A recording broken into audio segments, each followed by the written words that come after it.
Olá, meus queridos alunos, com alegria encontramos mais uma vez, continuando a nossa aula a respeito da alienação e a ideologia.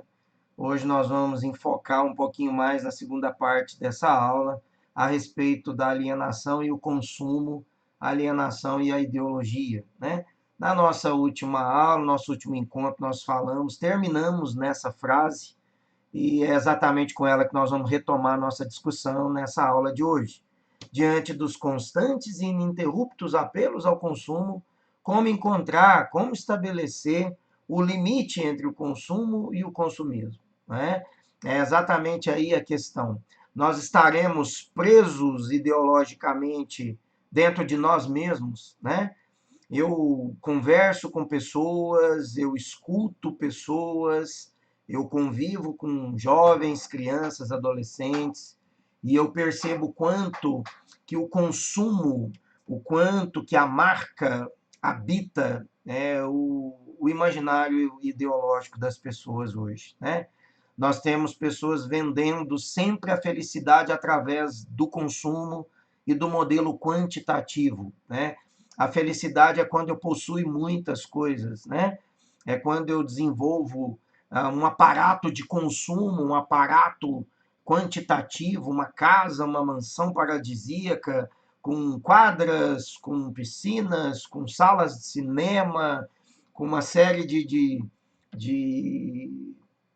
hábitos, né, de consumo, ou um aparato materialista para realizar o meu sonho de consumo, traduzindo isso como luxo e, consequentemente, como felicidade, como realização de sonhos, né?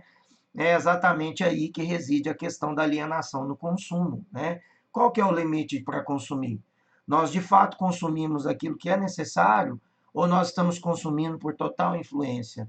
Nós estamos consumindo para, entre aspas, encontrar essa pseudo-felicidade, essa falsa felicidade, né?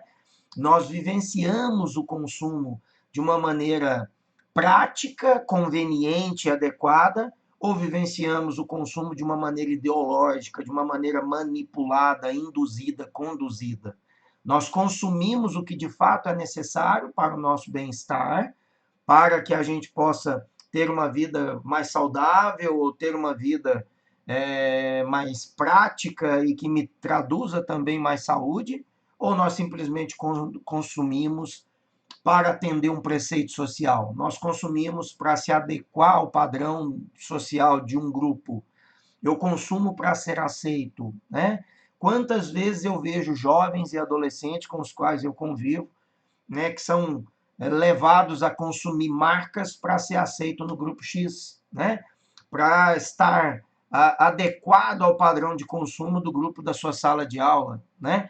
Porque todo mundo está falando do produto X, eu também tenho que ter o produto X.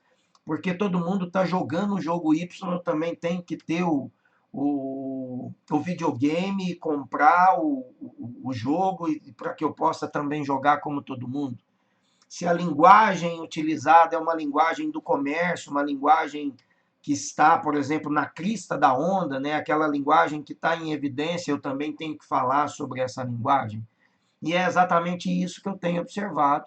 E quanto mais eu vejo esse tipo de comportamento, mais eu também reparo pessoas frustradas, pessoas infelizes, pessoas que nunca estão satisfeitas com aquilo que têm e com aquilo que estão consumindo. Elas normalmente não estão atendendo o seu critério intrínseco de felicidade, porque elas estão buscando a felicidade em consumo, em questões efêmeras, passageiras, pouco circunstanciais. Não é exatamente isso que vai tornar alguém feliz, né? E esse hábito de consumo, essa escravidão de consumo ou de comportamento social, é apenas mais uma etapa para levar o indivíduo a se perder, a alienar, a permitir que o outro o governe ou a governe, a permitir que o outro tenha o seu gosto. O outro é que induz o seu gosto, o outro é que induz o partido que você vai votar, o outro é que induz a sua visão sobre corrupção, o outro é que induz a sua versão sobre segurança pública, o outro é que induz a sua versão a respeito do processo educacional, ou seja, as visões reproduzidas nos grupos sociais, seja ele onde for, são sempre versões construídas através da mídia, construídas através do senso comum, que vai impondo, rotulando, marcando, evidenciando comportamentos como corretos, mas que esses comportamentos têm levado as pessoas à derrocada, a prejuízos, né, a frustrações, a depressões, a isolamento, a intranquilidades, né, porque elas não estão realizando aquilo que essencialmente é necessário, aquilo que realmente é circunstancial para que a gente seja feliz, né? Os gregos lá na antiguidade já diziam que a felicidade plena é a eudaimonia, e a eudaimonia não se encontra só no consumo. E a eudaimonia nós não vamos encontrar no prazer. Sobretudo nesse prazer mundano que eu estou me referindo, materialista de consumo. Né? A felicidade nós vamos encontrar na essência das relações, né? Na riqueza existencial e não na riqueza material. Né? Nós temos o hábito de dizer que rico é aquele que possui muitos bens materiais. E ao contrário disso, a filosofia vai dizer para nós que a verdadeira riqueza é a saúde, a verdadeira riqueza é a família, a verdadeira riqueza é o amor, a verdadeira riqueza é a solidariedade, é a generosidade. A verdadeira riqueza é aquilo que nós construímos junto com as pessoas que nós amamos. A verdadeira riqueza é a produção de alimentos. A verdadeira riqueza são os bens, né? Naturais, os animais, né? Aquilo que produz, aquilo que mata efetivamente a nossa fome. Isso é riqueza. A verdadeira riqueza é o meio ambiente, né? E, no entanto, nós somos levados a entender e a encarar ou a imaginar que a verdadeira riqueza são bens materiais, a verdadeira riqueza é destruir o meio ambiente para produzir mais, né? Exatamente um desenvolvimento que não é um desenvolvimento sustentável, né? A verdadeira riqueza está em cultivar e cuidar do ser humano e não incitar o ser humano a se autodestruir, não incitar o ser humano a perder a sua saúde, não incitar o ser humano a se autodestruir, produzindo, né, de modo alienado, ganhando um salário cada vez menor e enriquecendo grandes grupos econômicos, enquanto a vida está subjugada, enquanto a vida está humilhada, enquanto a vida está esquecida, enquanto a saúde não é uma prioridade. Né? É exatamente essas questões que o consumo nos leva a pensar e a refletir em termos sociais, culturais e filosóficos. Tá bom, gente? Vamos adiante, olha. Aí nós temos uma frase famosa, né? Que é o consumo consome-te, né? A cabeça da menina envolvida num papel de bala, né? Quer dizer, o cérebro humano envolvido numa embalagem como se fosse uma bala, um bombom, né? É exatamente esse o comportamento, a leitura social que a alienação me leva a ter, né? Que a alienação no consumo me leva a perceber. Nós também somos esse cérebro enrolado no papel de bala, nós também somos esse cérebro que, numa embalagem comercial, o consumo também está me consumindo, o consumo está tirando a minha possibilidade de amar verdadeiramente, o consumo está tirando de mim a capacidade de enxergar o outro como ser humano, o consumo ele está acontecendo de uma maneira apenas para que eu realize o necessário para sobreviver, ou ele está extrapolando os limites da minha consciência crítica, ou ele está extrapolando os limites do meu ponto de vista existencial, né? Daquilo que realmente é circunstancial e necessário, né? E aquilo que é puro materialismo, aquilo que é pura vaidade, aquilo que é pura necessidade de subsistir para aparecer, né? De subsistir para que eu me encaixe no grupo social, de subsistir para que eu tenha que apresentar às pessoas, né? Uma maneira de aparecer, uma maneira de exibir, né? Ou o consumo é aquele que vai atender a sua perspectiva de sobrevivência apenas, o necessário para que você tenha saúde, o necessário para que você cuide bem de você e da sua família. É exatamente essa a temática importante dentro dessa linha, dentro dessa esfera. Tá bom? Aqui nós temos uma frase, olha, isso é um muro, na verdade, né? É uma pichação no muro que eu coloquei aqui no slide, né? O capital te captura, o consumo te consome, né? Isso é um trecho aí de uma música, né? De um rock E é exatamente aí que nós vamos fazer essa reflexão, né? O capital, a ideia, né, de consumir, a necessidade de consumir, a maneira como a mercadoria é apresentada nessa sociedade capitalista, ela nos corrompe, ela nos aliena. Não é à toa, gente, que numa das primeiras aulas a respeito da alienação, em Marx, nós falamos do fetiche da mercadoria, né? Que é exatamente a maneira como a mercadoria entra aqui atua na nossa libido, levando a gente a desenvolver fantasias, levando a gente a desenvolver prazeres, né? A fantasia, o desejo, o sonho, né, de consumo. É exatamente que é aí que atua a mercadoria na sociedade capital, né? Impondo a gente a consumir o desnecessário, impondo a gente a consumir para alimentar essa esfera, né, de necessidade de, entre aspas, buscar a felicidade para ser feliz, né, buscar a felicidade consumindo, tá? E é o grande problema em razão desse consumo exagerado é o lixo, né? Nós temos enormes pilhas de lixo, toneladas de lixo diárias produzidas nas cidades em razão desse consumo excessivo. São baterias, né, de lítio, são lâmpadas, são produtos eletrônicos, são produtos que carregam radiação, né, e nós não temos conseguido fazer uma reciclagem desse lixo radiativo, desse lixo que é pernicioso para o meio ambiente. Então, o consumo ainda tem a esfera, né, de destruir a nossa casa, o nosso meio ambiente. Então, é mais um cuidado que nós devemos ter.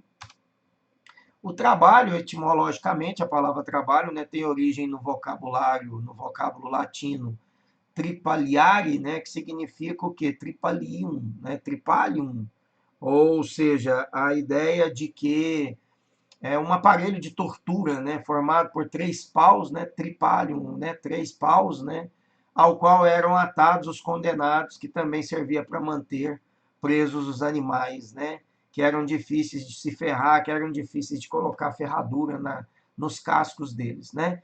Então a palavra trabalho vem desse tripaliare, que é exatamente um aparelho de tortura. Então, vemos que etimologicamente a palavra trabalho está associada com sofrimento, está associada com tortura, está associada com labuta, né? Está associada com uma versão pejorativa. Né? Olha como que isso é ruim para nós. Imagina eu pensar no trabalho como algo que é torturante para mim. Eu pensar no trabalho como algo que me faz mal. Né? Essa é exatamente uma esfera do trabalho alienado que nós já discutimos numa aula anterior a respeito de Karl Marx, tá? Então, o trabalho, ele precisa realizar o ser humano. O trabalho precisa, sim, ele tem uma modalidade econômica que é pagar as nossas contas. Ele tem uma modalidade social que é fazer com que a gente conviva, com que a gente interaja, com que a gente estabeleça relações sociais. E ele tem uma terceira vertente importante, que é a da criatividade. O trabalho tem que me levar à criatividade, a produzir, a repensar, a usar alternativas, né, e raciocínios lógicos para realizar tarefas de uma maneira mais eficiente, num tempo menor. Né? É exatamente aí que eu gostaria então de demonstrar essa importância do trabalho, né, pelo menos na perspectiva marxista. O trabalho alienado é aquele que não atende às três esferas. O trabalho alienado é aquele que só me leva a consumir, a pagar conta, né, a cuidar da minha família e de mim mesmo. Esse não é o trabalho autêntico, esse não é o trabalho que me realiza, tá bom? Esse então seria o trabalho alienado, conjugado como na etimologia da palavra, associado com tortura, com um aparelho de tortura. Veja bem, né? Aqui nós temos, olha, e você? Qual a sua compreensão acerca do trabalho, né? Quais as perspectivas, né? O trabalho corresponde a toda atividade humana voltada para a transformação da natureza, com o objetivo de satisfazer as nossas necessidades, né? Denominamos trabalho a ação transformadora, né? Material e intelectual, bem dentro dos três conceitos aí marxistas que eu acabei de dizer, né? E você, qual a sua compreensão acerca do trabalho, né? O que vocês pensam a respeito dele? Aqui do lado nós temos uma charge, olha, em que os indivíduos estão aqui discutindo, né, numa mesa empresarial. não entende, de acordo com isso, teremos que pagar para trabalhar, né? E aí o empresário aqui na cabeceira da mesa vai dizer, mas pode ser parcelado. Então, na verdade, é uma charge que está criticando a mais-valia, né? Que é exatamente o trabalho alienado. O trabalho que é desenvolvido pela classe trabalhadora, mas que não é remunerado, né? Por quê? Porque o lucro do capitalista, o lucro, ele é sempre maior do que o trabalho, né? Do que a remuneração atribuída, né, à classe trabalhadora. Então, dentro dessa alienação, no conceito social, no conceito político, no conceito filosófico e no conceito sociológico, a questão do trabalho é exatamente aí. Quer dizer, há muitas pessoas que estão nitidamente pagando de fato para trabalhar, porque aquilo que recebe é infinitamente menor do que o lucro que elas estão ajudando os seus patrões, as suas empresas, os seus grupos empresariais a oferirem no final do mês, né? Então, na verdade, o indivíduo está pagando mensalmente, pagando parcelado para trabalhar, né? Tamanha realidade de exclusão, tamanha realidade, né, de salários baixos e em que o indivíduo, a classe trabalhadora, é subjugada nesse contexto produtivo, tá? A ideologia, então, para Marx, olha, tem um sistema de pensamento que é logicamente ordenado, quer dizer, a ideologia ela é pré-programada, a ideologia ela é alimentada, né? Ela é feita de propósito para atingir o nosso senso crítico, né? O termo ideologia ele surgiu lá em 1754, mais ou menos 1700, 1808, mais ou menos, né? Que esse termo foi mais divulgado, ele surgiu por um francês chamado Destutt de Tracy. Ele vai dizer que ideologia é teoria de ideias, é ciência das ideias, né? Mais tarde, o Karl Marx, né, vai atribuir ao termo ideologia como aquilo que apaga as desigualdades sociais. A ideologia é aquilo que vem explicar à sociedade as desigualdades. É aquilo que vem apagar as diferenças para fazer com que todos nós achemos que somos iguais, não é? É exatamente aí o termo ideologia, segundo a versão marxista. Ela vem camuflar, ela vem esconder as desigualdades. Ela é apresentada de uma maneira que a gente percebe ou entende que nós somos iguais a todo mundo, enquanto na realidade nós sabemos que não somos iguais, né? Então, na época aí da Revolução Francesa, para significar ciência dedicada ao estudo das ideias, né? Era o sentido do Destutt de Tracy. O Destutt de Tracy é francês, né? Então, o Destutt de Tracy cria esse conceito de ideologia, ciência de ideias, teoria de ideias. Depois o Karl Marx vai apimentar o discurso, né? Ele vai apimentar a questão, né, do conceito de ideologia, vai dizer que a ideologia é para camuflar as diferenças de classe, é para camuflar os conflitos sociais, é para manter a dominação das classes dominantes, né?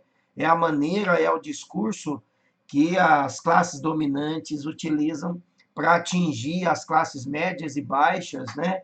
Formando um tipo de pensamento e de atitudes passiva, né? Que faz com que elas não entendam o que está por detrás, né? Que faz com que elas não enxerguem essa realidade de exploração que, na verdade, todos nós estamos vivendo, né? E aí ele fala, ó, promover a aceitação sem críticas das tarefas mais penosas, né? E pouco recompensadas em nome da vontade de Deus ou do dever moral, ou simplesmente como decorrente da ordem natural das coisas, como dizia o positivismo, né? Então, vontade de Deus é um discurso voltado para a questão religiosa, sobretudo da ética protestante, né? Quando dizia tempo é dinheiro, mente vazia, oficina do demônio, também é uma expressão da ética protestante, mostrando que o trabalho é uma vontade de Deus, né? Outra frase da ética protestante: o trabalho dignifica o homem, né? Mas todo trabalho, eu pergunto a você, todo trabalho é fonte de dignidade humana? Né? Será que aquelas pessoas que passam o dia todo no barro, catando caranguejos lá no manguezal, em Pernambuco, Bahia, mesmo aqui no Rio de Janeiro, né? As pessoas que passam o dia todo na lama, né? Mal cheirosa dos esgotos, catando caranguejo, essas pessoas, esse trabalho é digno, né? Então, aquelas pessoas que trabalham de 4 da manhã às 6 da tarde, cortando cana e tal, e ganham um salário muito pequeno. Esse trabalho é digno, esse trabalho tem realizado o ser humano. Então, é importante a gente lembrar que nem todo trabalho ele traz dignidade. A atividade produtiva pode ser digna, né? Mas a realização humana através do trabalho, para boa parte das pessoas, não é fonte de dignidade. É fonte de sofrimento, é fonte de exploração, é fonte de dor, é fonte de perda, é fonte de frustração, né? E aí a gente vê uma atitude de, às vezes, encontrar patrões, né, e tal, que ainda tem uma atitude rude com seus funcionários, cometem assédio moral, gritam com os seus funcionários diante do grupo social, humilham, né, expõem, tornam essas pessoas envergonhadas, né, diante daquilo que elas acabam tendo que passar por obra e mau jeito, né, de seus patrões, de seus empregadores. Então, o trabalho assim não é digno, o trabalho assim não realiza o indivíduo, né? Esse trabalho como dever moral, como obrigatoriedade moral, ele é importante, mas ele também está vinculado à questão da ética protestante, de você produzir alienadamente, né? De você produzir sem senso crítico, de você produzir sem entender por que está produzindo, de você produzir e saber que boa parte daquilo que você está produzindo você não está sendo remunerado para produzir, né? Que é efetivamente a mais-valia. Aqui nós temos mais uma chargezinha, eu particularmente sou apaixonado pela Mafalda, né? Então fala, use, compre, beba, coma, provê, e o que eles pensam que nós somos, e o que nós somos. Aí ela, no último quadrozinho, fala, os malditos sabem que nós ainda não sabemos o que somos, né? Exatamente aí, quer dizer, a Mafalda está fazendo uma crítica que tudo isso que a mídia fala, tudo isso que a propaganda nos demonstra, que toda incitação para o consumo que nós temos, por tudo aquilo que falam de nós, por tudo aquilo que impõem a nós, por tudo aquilo que fazem com que a gente faça as leituras sociais, é exatamente porque nós não nos percebemos, né? É exatamente porque nós não temos a consciência crítica de quem somos nós, da importância que nós somos. Nós ainda não percebemos que nós somos seres humanos, né? Nós ainda não percebemos que do nosso lado existem outros seres humanos que também clamam por dignidade, que também querem uma vida realmente feliz, que também querem melhorar o seu padrão de vida e que também querem ter uma vida melhor, que querem dar e conceder também dignidade aos outros membros da sua família e a todo o grupo social, né? Numa sociedade que nós temos pessoas comendo no lixo, alimentando no lixo ou dormindo embaixo de marquises ou de viadutos, né? Essa sociedade precisa rever ainda os seus parâmetros, precisa rever os seus hábitos, né? É exatamente a crítica aqui, né, que a Mafalda faz para nós. Os malditos sabem que nós ainda não sabemos quem somos, né? Isso é interessante, não é à toa que eu amo a Mafalda, né? E aí a última frasezinha, a último slide, né, vai dizer quais as principais características, então, desse discurso ideológico. Ele naturaliza, né, primeiro item, olha, ele naturaliza as coisas, ele está naturalizando. Ele está fazendo, né, o discurso ideológico faz a gente entender que tudo é natural. Quando eu pego um chavão e fala educação, direito de todos, opa, é um layout muito bonito do governo, mas efetivamente a educação é um direito de todos? A educação é de qualidade de todos? Enquanto nós estamos em período de isolamento social, como agora na pandemia, todos os alunos no Brasil estão tendo aula regular? Todos os alunos estão tendo aulas através de videoaulas ou através de plataformas, através aí, né, desse processo mecânico, né, de aula à distância? Nós sabemos que não. Então, a educação é um direito de todos, né? Se ela fosse efetivamente um direito de todos, nós teríamos aí 20 milhões ou mais de analfabetos ainda no Brasil, fora os analfabetos funcionais, que são aqueles que só assinam o nome, né? Então, há uma naturalização. A ideologia ajuda a naturalizar a desigualdade. Ajuda a gente a pensar que tudo é natural, assim como a corrente positivista fez com que nós pensássemos, né? Que as leis sociais e da natureza são iguais, portanto, eu naturalizo tudo aquilo que é ruim. Ah, é natural, ah, tem que ter pobre, ah, o desemprego é natural, a fome é natural, a submissão da mulher é natural, tudo isso é natural. Exatamente para que a gente não questione, né? E era assim que o positivismo consolidava a ordem pública, essa ordem pública que está lá na bandeira nossa, que é um lema positivista. Ordem e progresso. Ordem deriva da estática da física, né? Que é exatamente uma sociedade ordenada, que não gera protesto, que não critica, passiva, né? Que aceita sem nenhum tipo de protesto a sua realidade, tá? A outra questão é a lacuna, o discurso lacunar. As lacunas deixadas pelo discurso, gente, é que permite que a ideologia entre e preencha essa lacuna, explicando a sua maneira. É por conta das lacunas que as fake news têm tanto sucesso a ponto de eleger políticos aqui no Brasil e no mundo, né? Então, é por conta das lacunas que a gente tem explicações falsas da realidade e sai por aí reproduzindo discursos ideológicos fraudulentos, inexplicáveis, que as pessoas protestam porque estão em isolamento social e querem sair. E quando vão fazer o protesto, vão para a porta do quartel pedir a volta do AI-5, da ditadura. Quer dizer, é exatamente por conta do discurso lacunar que você tem pessoas cometendo esses equívocos graves sociais, totalmente contraditórios, né?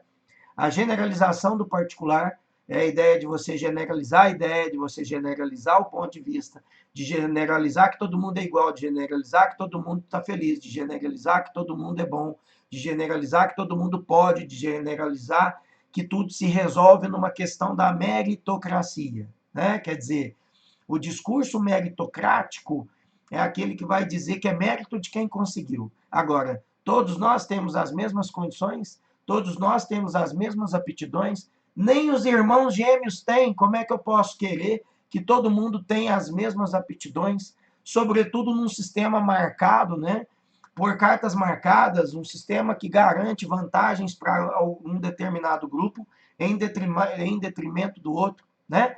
As provas de vestibulares, as provas de concurso, elas já são feitas exatamente para traduzir vantagens para aqueles que têm um processo ou que participar de um processo educacional, né, privado, com N modalidades a mais, e que não estão, que não incluiu de maneira nenhuma boa parte dos alunos que estão aí na rede pública, né, infelizmente sem ter processos nas mesmas condições de qualidade.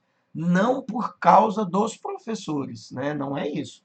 Quer dizer, o material didático ele atende, o professor tem qualidade, é o próprio sistema que não permite que um aluno da rede pública consiga ter tudo aquilo que os alunos de redes particulares conseguem.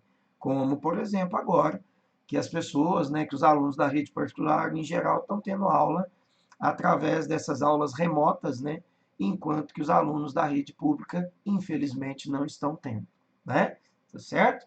E a explicação da realidade, a realidade é explicada sempre de maneira, né, de acordo com a conveniência, né, do sistema social, né, da mídia, as redes sociais, a propaganda, as inserções, né, as propagandas em rádio, as propagandas em TV, as propagandas em outdoor, né, aquilo que circula nas redes sociais, aquilo que circula nas fake news, né, o que o editorial dos grandes jornais televisivos ou escritos ou impressos, as revistas, né, em geral, elas vão explicar uma realidade, mas uma realidade ao bel prazer daquele que explica. Há uma realidade que é explicada sob o ponto de vista de um sistema dominante que financia a mídia, que financia a rede, que financia as fake news, etc. e tal, a ponto de distorcer o senso crítico das pessoas, de modo que elas fiquem totalmente alienadas, já que a alienação é o tema central da nossa aula, né?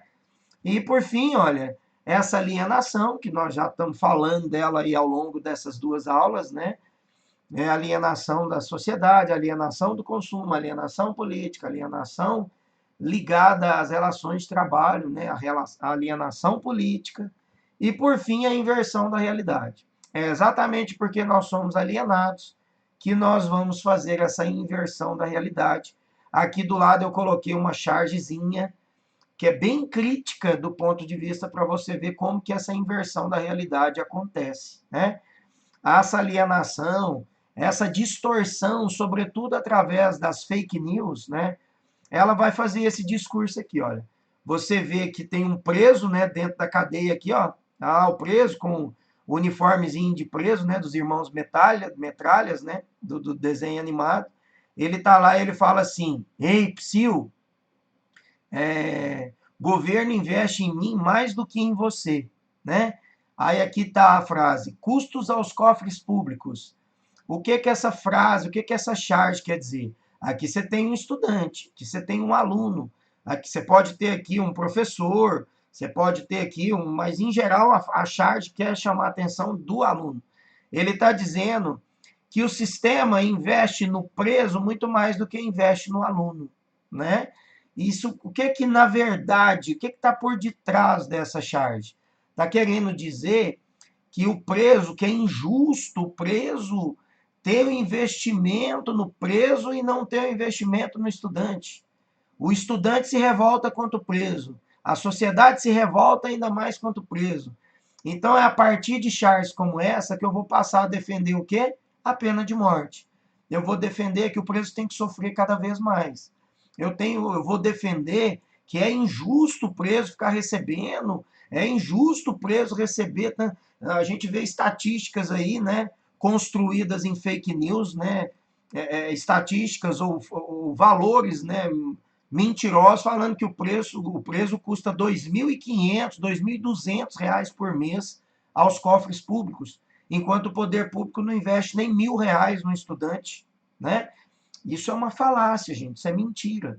Não tem como um preso. Imagina se você morasse num hotel 3 estrelas e você não pagaria por mês num hotel 3 estrelas R$ 2.500 por mês, gente, para morar o mês inteiro e tomar café da manhã e almoço nesse hotel. Você não pagaria esse valor num hotel 3 estrelas.